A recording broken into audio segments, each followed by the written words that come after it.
Next up, we have Nightglow from the Honkai Impact 3 soundtrack by Tanya Chua. Once again, everybody, this is a Basterd's LFA, a Layman-Friendly analysis. I'm a professionally trained musician, a composer, and my objective here is to explain things in a way so that you don't have to be one to understand what is happening here, musically. So, if you like the sound of that, make sure you're following the channel, subscribe to the channel, whatever term you use, like the video, share the video, leave a comment, turn on notifications, become a member. Once again, everybody, don't forget to join the Discord server, the gaming channel, how to request songs if you're not on the live stream, members getting early access to the content. I have a spiel for this and a bunch of other things at the end of this video, so stick around for that. Disclaimers showing on your screen right now, so go ahead and pause the video to read them in full. Oh, Honkai Impact 3D, 3D, third. Anyway, so yeah, other than that, please keep in mind, I am acoustic and guitared, so please be patient with me, keep that in mind. Also, two things, also, since we recently passed 10,000 subscribers on YouTube at the time of recording, so thank you once again. Oh, Honkai Impact third, okay, thank you. So yeah, we just passed 10,000, so thank you once again, everybody, for being here. I do not take this for granted. We're going to be celebrating in two ways. Number one, I'm going to be giving away 10 copies of Vintage Story, and number two, we're gonna start catching up with some of the games that we've been covering. More details on that on the spiel that I had at the end of this video, so stick around for that. With that, let's go ahead and do this. Nightglow, let's go. The way I go through with red roses burn my... Okay, so we start with two elements. Number one, we have a piano here giving us a little bit of arpeggios for the accompaniment. An arpeggio, of course, is when you play a chord one note at a time. You can see it very clearly there. We're doing very, very slow, very high. And then we're having our vocalist singing our initial lyrics with our initial melody, which contains our initial motif. Motif being the smallest version of your musical idea, the seed, the essence from which everything else comes from. Now, in this case, since we have a vocalist, we are dealing with an actual song. So, there is a difference between songs and instrumental music, instrumental slash pieces slash tracks, right? So a song is going to have vocals, it's going to have lyrics, and these vocals or lyrics are going to be the driving force behind your music or behind the substantial part of your music, whereas instrumental music is going to need your motif to be developed in different ways. Why is this? Because with lyrics, you can have different words, and the different words give that variation that you need. While repetition is your friend, there are diminishing returns. So it gets tricky to balance things out. I have no clue what you... Classy bitch.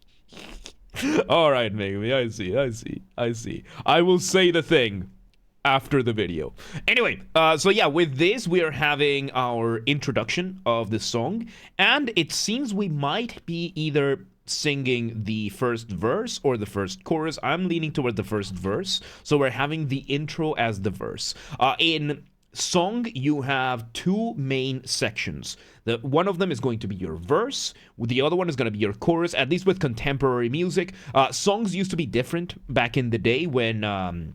before the industrialization of music, you would have basically poetry put to music. You would have some sort of written text, and this text would then just be adapted to music. If you want to see an example of how different songs used to be, listen to songs written by Schubert.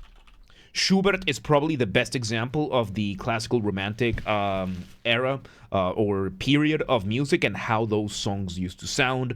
Very, very different to how we understand songs to be nowadays. So, with that, nowadays we have verses, we have choruses. Your verse, as I like to put it, is going to be lyrics over music. You're going to be going primarily through a lot more text. Your melodies are going to be a little bit more restrained. Your music is not going to be as climactic as it could be because it's going to give you that baseline foundational level, what I call the floor. Then the chorus is going to be your ceiling. It's going to be where your climax happens, when you unleash your melodies, you unleash your lyrics, and you want to make everything as climactic and as cathartic as possible. So verse is going to be floor, chorus is going to be ceiling. It gives you that very, very nice two stages that you need for this. So right now, I am assuming that our intro is going to be our first verse. Let's see where this goes. Synth up there.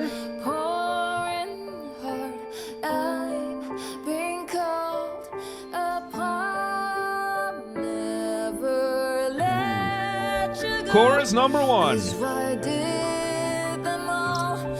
Okay, so now you can hear we went from the first verse now to the first chorus. Chorus, of course, as you can hear, the piano has sped up. Her voice is beautiful, by the way. Absolutely beautiful voice. I got goosebumps just from that. Very beautiful. We have very cathartic. We have unleashed the vocals. We have unleashed the melody onto this. So we're having this, the piano is faster, the melodies are a lot more climactic. Let's see where this goes. For a chance at least to live in your way. Nice. Love of you is Repeating the my melody, but different most lyrics. cherished thing. So stay alive, Very lovely. bravely. And we're slowly introducing more elements.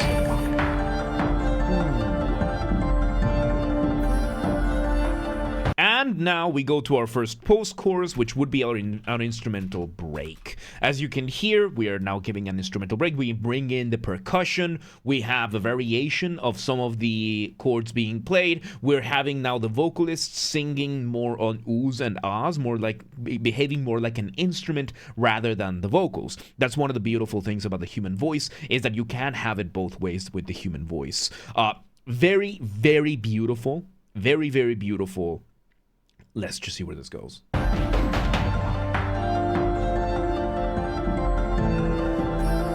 Slower melody.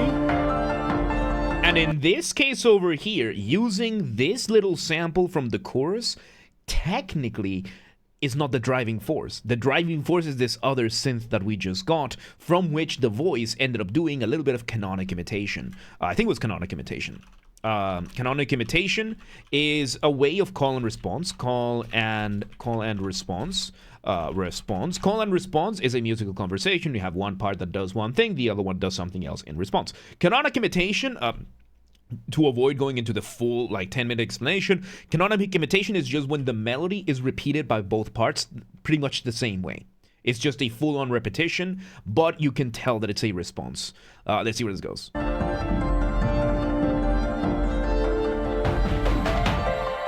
Escalating a little bit more, and off the ramp we go. Off the ramp being a colloquial term that I use. Colloquial, by that I mean there's no official academic definition for this, or at least I'm choosing not to use it for the sake of simplicity. And off the ramp is what I call a specific type of transition that makes your listener feel suspended up in the air at the mercy of inertia, waiting to see where you land.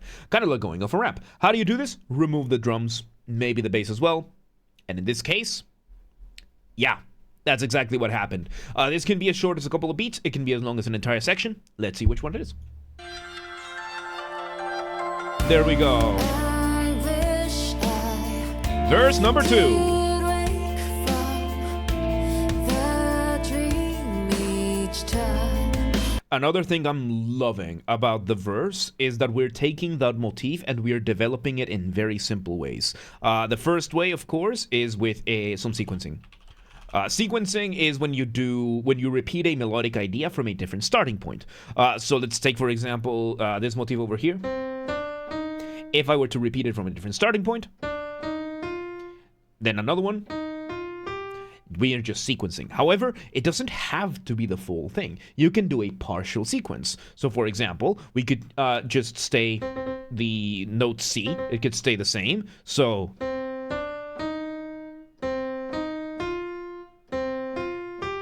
you can really mess around with these. And then the last bit of the melody, I think, is a retrograde.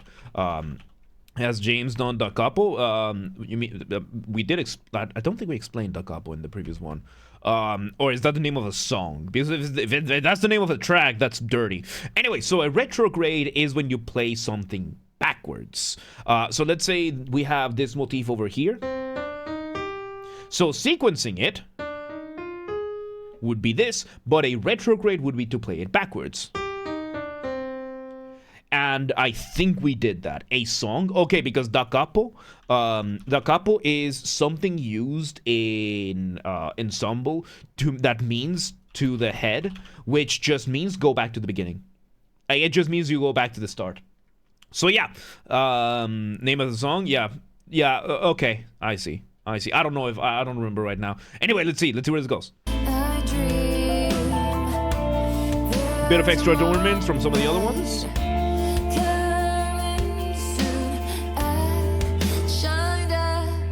Off the ramp. Chorus number 2.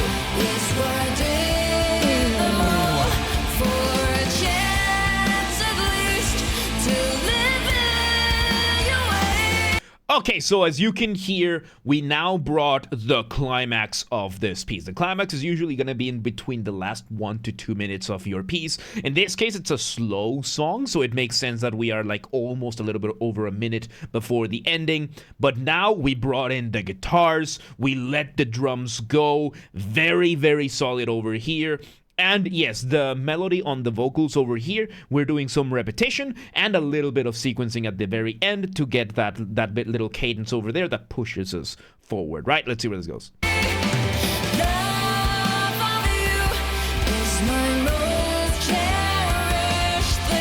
Very lovely. Oh, beautiful. What is next? Break number 2. I'm gonna say break number 2.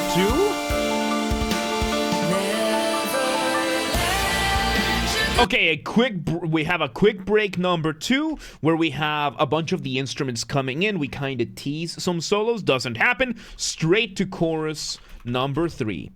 Usually instead of the break, you would have a bridge, but in this case, super powerful, because usually a bridge, by the way, when it comes to songs, a bridge is going to be, you know how the verse is the floor, the chorus is the ceiling, your bridge is your basement. That is how it works, because the distance between the floor and the ceiling is not as great as the distance between the basement and the ceiling. So the way that most songs would be written is instead of this break, you would have a bridge, which would be a complete contrast of what you have intensity-wise. And what, like, if you would have done something like this, you would have brought back that solo vocalist with the solo piano, a little bit of singing, and then shooting right up to the chorus over here as well. It would have been, I think it would have been more climactic, even like it would have been like Goosebumps level of climactic. This still works. This is still really good. But I think doing that bridge over there might have been a lot more impactful, because you reduce the ensemble back to the start to just this lone singer with the lone piano, and then you bring in this, right?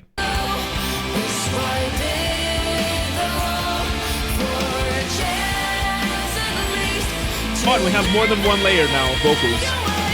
Okay. Beautiful.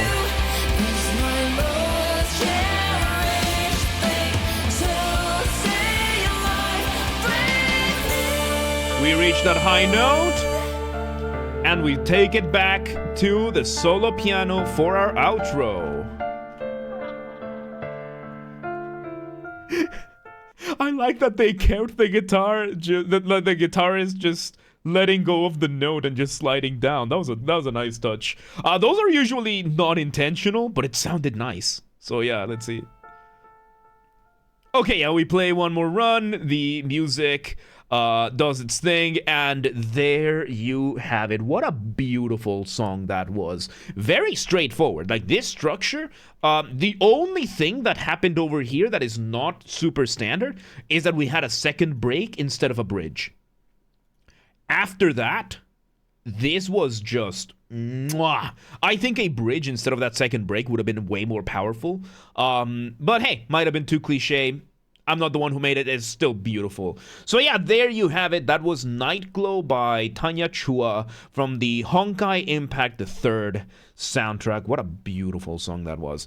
Once again, everybody, this has been a Basterd's LFA, a layman-friendly analysis. I'm a professionally trained musician, a composer, and my objective here has been to explain things in a way so that you don't have to be one to understand what's happened here musically. So, if you're watching this on the YouTube video archive thing, thank you for watching. Make sure you're following the channel, subscribe to the channel, whatever term you're gonna use. Like the video, share the video, leave a comment, turn on notifications, become a member. Once again, everybody, at the time of recording, we recently passed 10,000 subscribers on YouTube, so thank you once again, everybody, for being here. I do not not take this for granted. I am grateful every single day for this.